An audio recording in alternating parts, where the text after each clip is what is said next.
гениально. Бред какой-то.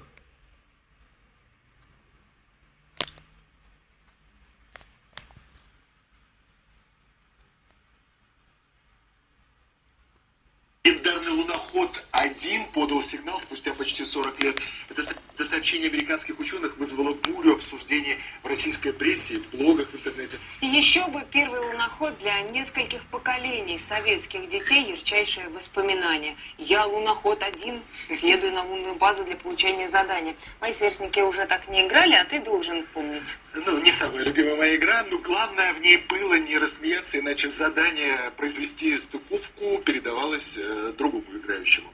Ну, в общем, подал сигнал. Подал. Ну и что ж, хорошо. Обсудим эту сенсационную новость с гостем из Росакадемии космонавтики сразу после сюжета Сергея Капкова. Мне здесь даже графика лучше получается.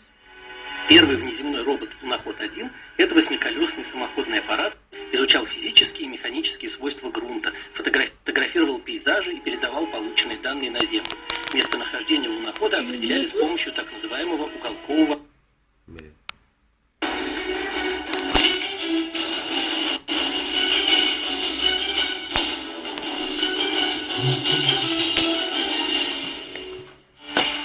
У разных народов мира встречаются описания прилетов с Луны аппаратов с необычными существами.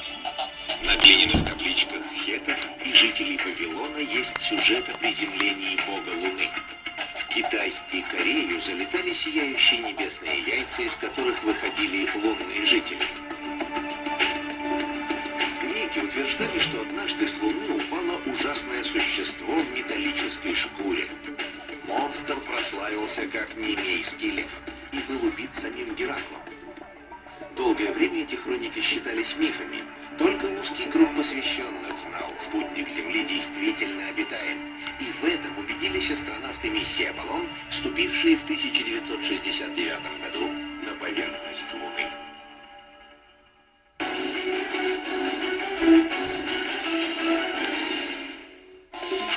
Особое значение Луне отводилось в Древнем Египте. В священной книге Коровы ее называют гигантским небесным глазом, вечно следящим за людьми. Бог Луны Тот, он же Гермес, Трисмегист, реальная личность, как доказали ученые. Означает ли это, что и другие странные существа древности не выдумка? Боги египтян изображались с телом человека и головой животного или птицы. Так, например, Анубис, проводник душ в мир мертвых, имел голову шакала. Есть основания полагать, что эти создания когда-то жили на планете. Не только мифы, но они изображены на многочисленных барельефах и на египетских рисунках на гробницах, в Шумере, ну практически всюду, где только